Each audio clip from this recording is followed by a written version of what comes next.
Hello story lovers, welcome back to my channel Prema Pallaki part 160.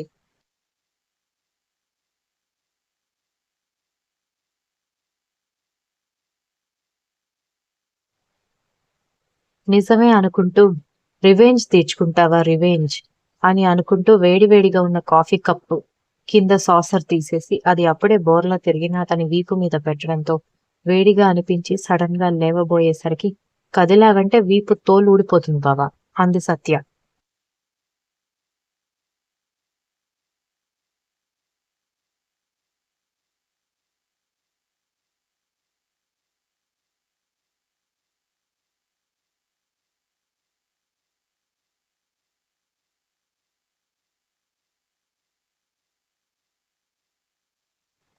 రాక్షసి నువ్వా?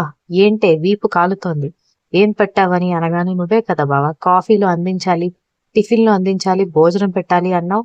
Coffee తీసుకొచ్చాను, ఇప్పుడు తీసుకుని తాగమ్మా అనగానే ఒసే వర్కౌట్ చేసిన బాడీయే, బాడీ వెడల్పు పెరిగి అసలు చెయ్యి వెనక వరకు వెళ్తుందా అన్నాడు.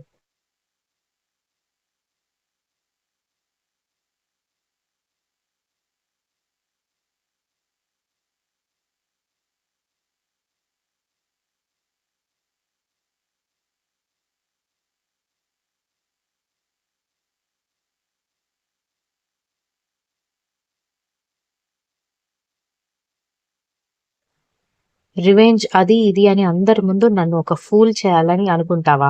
లేకపోతే పనిష్మెంట్ చెప్పావు, ఇంట్లో ఏదో ఒకటి కవర్ చేయాలి కదా. రమ్మని అనగానే ఇంట్లో అడిగే ప్రశ్నలకి పాపం సత్య సమాధానం ఏం చెప్తుందన్న ఐడియా ఉందా నీకు అని అంది కోపంగా. ఇప్పుడు ఆ సోది అంతా ఆపేసి కాఫీ కప్పు తీయకపోయావనుకో, నేను లేచాను అంటే నీ పరిస్థితి దారుణంగా తయారవుతుంది. ఉదయం లేవగానే ఇరిటేట్ చేస్తున్నావు కదా, నిన్ను ఆ దేవుడు కూడా కాపాడలేడు అని అన్నాడు వంశీ.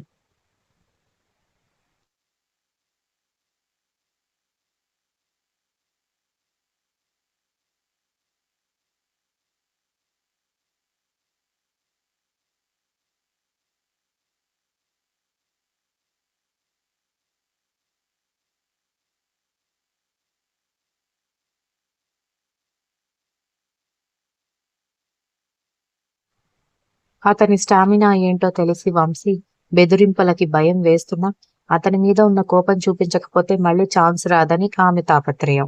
అయితే రివెంజ్ క్యాన్సిల్ చేస్తున్నావా అని సత్య అడగగానే క్యాన్సిల్ చేయడం కాదే, ఇంకా రివెంజ్ డోస్ పెరుగుతుంది చూడు అని ఒక్కసారిగా కప్ కింద పడేలా లేచేసరికి కాఫీ కూడా మొత్తం కింద పడిపోయింది. కానీ ఒక్క చుక్క కూడా తన మీద పడకుండా లేచిన వంశీని చూసి కళ్ళు పెద్దవి చేసి వెంటనే 2 అడుగులు వెనక్కి వేసి బయటకి పారిపోతుంటేనే డోర్ వరకు వెళ్లిన ఆమె అడుగులు ఎదురుగా వచ్చి నిలబడిన అతన్ని చూసి ఆగిపోయాయి.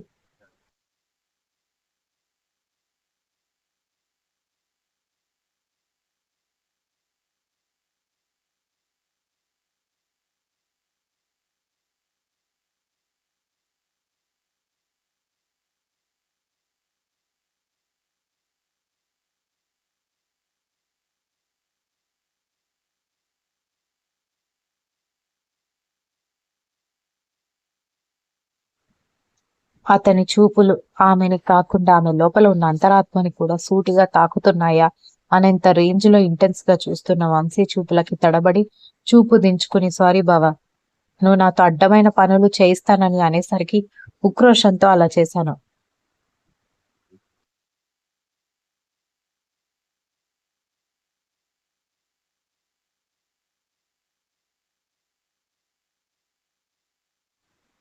కానీ మార్నింగ్ మార్నింగ్ నిన్ను ఇరిటేట్ చేసే ఉద్దేశం నాకు లేదు. పైగా అమ్మమ్మ అందరి ముందు కాఫీ తీసుకుని వాడి రూమ్ లోకి ఎందుకు వెళ్తున్నావని అడిగేసరికి ఏం ఆన్సర్ చెప్పాలో తెలియక తికమక పడేసరికి ఆ చిరాకంతా ఇక్కడ చూపించాను అంది.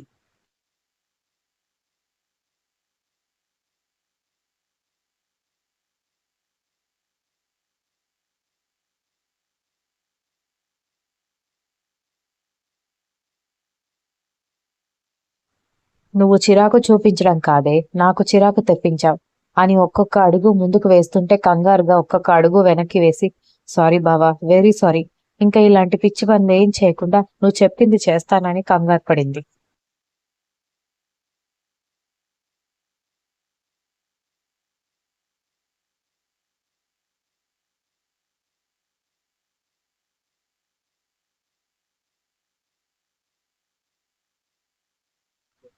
నోవే, నీకు రివెంజ్ డోస్ పెంచాల్సిందే, లేకపోతే తలతిక్క బాగా ఉంది.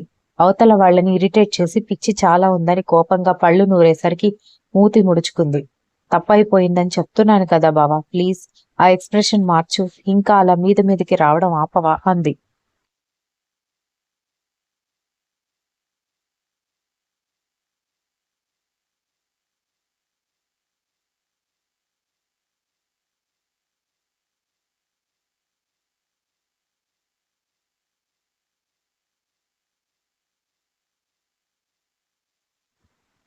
వంశీ మాత్రం ఆగకుండా అలానే మీదికి రావడంతో బెడ్ వరకు వెళ్లిన సత్య బెడ్ తగిలి పడబోతూ వంశీ భుజం పట్టుకుని బ్యాలెన్స్ చేసుకోబోయి అతని మెడ చుట్టూ చేయి వేయగా ఇద్దరూ వెళ్లి బెడ్ మీద పడితే సత్య మీద వంశీ పడితే ఇద్దరి పెదవులు అనుకోకుండా ఒకటైపోయాయి.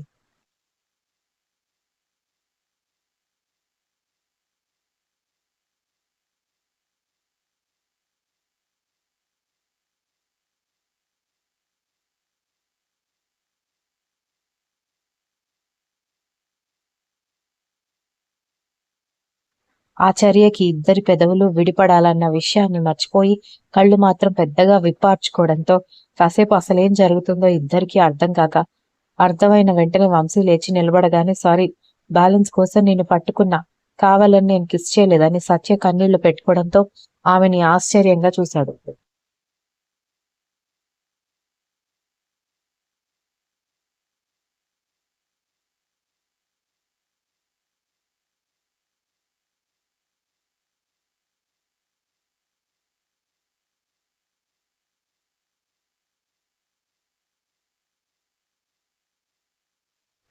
తనే మీద పడ్డాడని, రివెంజ్ లో భాగంగా కావాలని అలా చేశాడని, సత్య గొడవ చేస్తుందని అనుకుంటే అలా సారీ చెప్పి కన్నీళ్లు పెట్టుకోవడం అతనికి వింతగా తోచి ఎర్రబడిన ఆమె కళ్ళని గమనిస్తూ హ్యాండ్స్ ఫోల్డ్ చేసుకుని ఏమీ మాట్లాడకుండా నిలబడ్డంతో అతను ఎలాంటి రెస్పాన్స్ ఇవ్వకపోవడంతో కళ్ళెత్తి అతని వైపు చూస్తే తనని చిన్నగా నవ్వుతూ చూస్తూ కనిపించడంతో విచిత్రంగా చూసింది.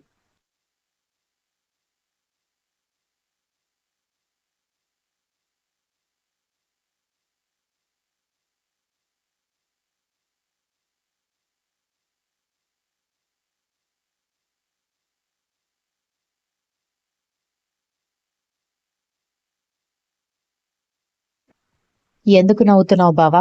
ఇప్పుడు నేను జోకేం చేయలేదు. పైగా ఏడుస్తుంటే ఓదార్చాల్సింది పోయి నవ్వుతున్నావేంటని అడిగింది. నీలో కూడా మెల్లగా ఆడపిల్ల లక్షణాలు కనిపిస్తుంటే చూస్తున్నాను అని అనగానే, అంటే ఇప్పటి వరకు నువ్వు నన్ను ఆడపిల్ల అని అనుకోలేదా అని ఉక్రోషంగా అడిగింది.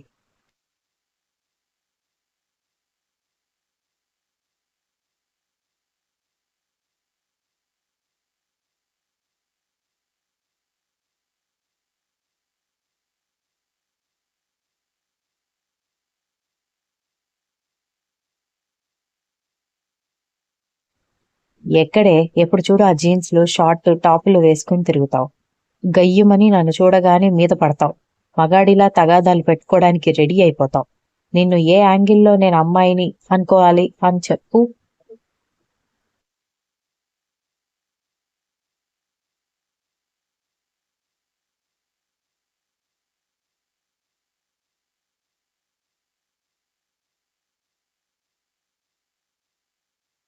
ఒకసారి తమరి క్యారెక్టర్ అమెరికాలో ఉన్నప్పుడు ఎలా ఉందో గుర్తు చేసుకో పాప అనగానే చీపురు తీసుకుని వంశీ మీదకి గొడవకి వెళ్లడం, వంశీకి ధీటుగా గొడవ పెట్టుకోవడం గుర్తు రాగానే నాలుక కరుచుకుంది.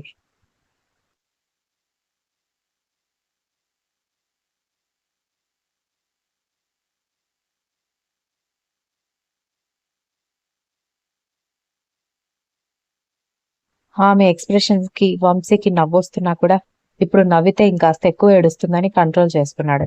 అయితే ఇప్పుడు నా మీద revenge తీర్చుకోవన్నమాట.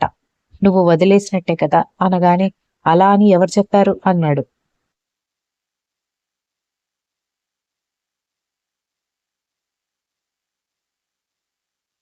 Continues. If you like this story, please like, share, comment, and don't forget to subscribe.